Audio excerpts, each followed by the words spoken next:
Welcome back to the county seat. We've been talking about wild and scenic river designations. We have a very differing point of view on the designation, and we're going to go for closing arguments. Bunny, you first. Sure. A wild and scenic river designation protects outstandingly remarkable values that the river is designated for, things like clean water, outstanding recreation, outstanding fisheries, and riparian areas. And this designation protects this for all time. It protects it for future generations into perpetuity. Also protects the free-flowing nature of the river systems. Okay, very good.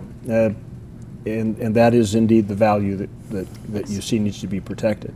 Is there a point where you think there's too much protection, too many miles of scenic river designation? I think that the rivers in Utah are spectacular and should be protected for future generations. Okay. John? Wild and scenic river is a tool that the federal government can certainly use if they work with us. We have examples of the Forest Service. The outstandingly remarkable value for a wild and scenic river is the scenery. I think that's a misuse of the tool. So we want to make sure that the federal government agencies are using the tool properly. I think some of the places they're proposing to use it are inappropriate. And if you look at the one we do have in Utah, the Virgin River inside Zion Park, we had a water sharing agreement in place before this was designated. So that's the type of thing the state of Utah is looking for, is let's decide the issues before we get this done. Okay. Mike? There's a lot of discussion going on nationwide about state rights and federal rights. I see this as a power play against the states and state water, because water that is state water under this act really becomes federal waters. And you know, we've done a pretty good job. If you look at our streams and our rivers, they are beautiful, and we want to keep them that way. The issue isn't keeping our rivers and streams beautiful and clean.